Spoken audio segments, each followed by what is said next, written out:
you just observe the second position top view. So in the same manner I need to draw the lines. Next comes C to O, so that is your boundary line. So draw C to O as the boundary line. Next is O to F, and it forms a closed loop here. So this is what we have done in the second position. Okay, now the hidden corners A as well as B, you place them inside the brackets and you draw 3 lines from each corners. So that is from point A 3 lines. So all those lines should be drawn as dotted lines because they are the hidden corners. So you draw them as dotted lines. So F to A is one dotted line, and again A to O is the another dotted line. So in this way we have to draw the dotted lines. Next come to the point B and draw the 3 lines. So one line is there already, so you draw another 2 lines as dotted lines, that is O to B and B to C. The remaining lines you join them as thick continuous lines, the slant edges which are missing. So D to O was missing and E to O was missing here. Okay, they should be drawn as thick continuous line. So after doing that, you draw this axis. Axis should be drawn as axis itself, so that should be drawn as thin chain line. So this completes the redrawing of the second position top view. Inclined to VP at an angle of 30 degrees. What makes an angle of 30 degrees? The side on which it rests, that is AB.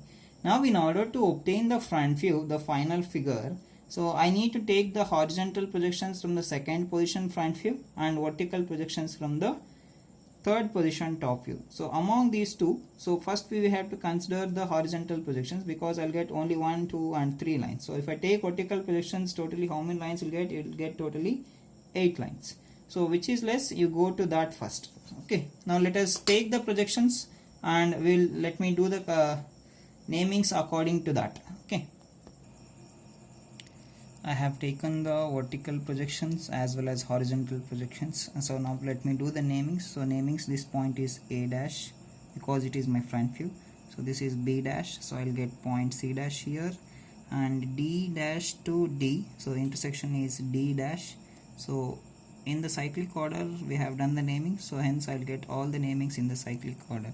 Finally F dash I have got, and this point will be O dash. So along with that I am having O1 here and O1 dash line is here. So the intersection of these two I call it as O1 dash. So once after getting all the namings, what we need to do is, so as we have done in the case of second position top view, so in the same manner you draw all the lines, the boundary lines, as thick continuous lines. For that let us consider the naming chart. So I have taken the naming chart and I'll place the scale between the two corners. That is, first I'll take from A dash to F dash. I can place the scale between A dash to F dash because you can observe I'm having a bond between A to F. So hence if I place the scale between A to F, you can observe all the remaining corners I'm getting it on the same side of the scale. So hence that should be drawn as a boundary line. So next goes the base, that is resting side, that is A dash to B dash. So I can place the scale between A dash to B dash, and I'm getting, if I place the scale between A dash to B dash, I'm getting all the remaining side corners on the same side of the scale, and hence I drew this as my boundary line. So next comes here, so we'll be having BC and BO is there. So if I try to place the scale between B to O, that C point is going inside the scale, so B to O is not your boundary line. I should place the scale between B to C now. So if I place the scale between B and C, so that forms a boundary line because I'll get all the remaining corners on the same side of the scale. So B to C is boundary. Okay, next is B to C to O. So C to O, that should be drawn as boundary line next.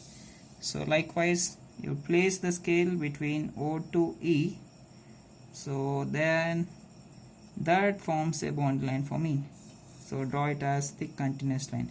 If you join all the boundary corners like this, boundary lines, so draw all the boundary lines, it forms a closed loop. So finally E to F, so it closes all the boundary lines, it forms a loop. So once after drawing all the boundary lines in this manner, so I have to go to the top view now. So in this top view, as I'll consider this as the observer, he will be standing away from the XY line. So if this observer sees this sees this object from the front, so for this observer, so if you compare the apex as well as the base, so base will be completely visible to the observer. So since the base is completely visible, so what do we have in the base? So we'll be having the hexagon, all the 6 edges of the hexagon. So since that is visible, the base hexagon is visible, so in the front view I need to draw all the 6 edges as thick continuous line. They are called as visible lines. Okay, so now so among 6 edges, 4 edges are coming on the boundary, and remaining 2 edges if I draw, that completes the hexagon. That is, the missing edges are D to C, D dash to C dash, and E dash to D dash. So now we have got the base that is completely visible, so hence I have drawn it as thick continuous line. So once after doing this much, so what we need to do is, so we need to identify the hidden edges now. How to identify the hidden edges is, so we have to take the scale, so place the scale. So there are 2 methods, I'll tell both the methods. So first method is this, so place the scale, roll down the scale slowly downwards. So you need to consider the slant edges. Slant edges are the edges which are starting from the apex and it will meet at the base corner. First slant edge that is exposing above is, that is O to A. So okay, so here if I take, so if I place the scale between O to A here, so that O to A line is coming inside the boundary. If that line comes inside the boundary, so that line you draw it as hidden line, that is what, dotted line. So in this manner we have to check the 3 nearest slant edges. O to A is the first slant edge that we have got. So next is O to F, that is the next slant edge nearer to the XY line. So if I place the scale between O to F, that is again coming inside the boundary. If it is coming inside the boundary, you consider it as the hidden line, that is dotted line. Okay, so O to F is also coming inside the boundary.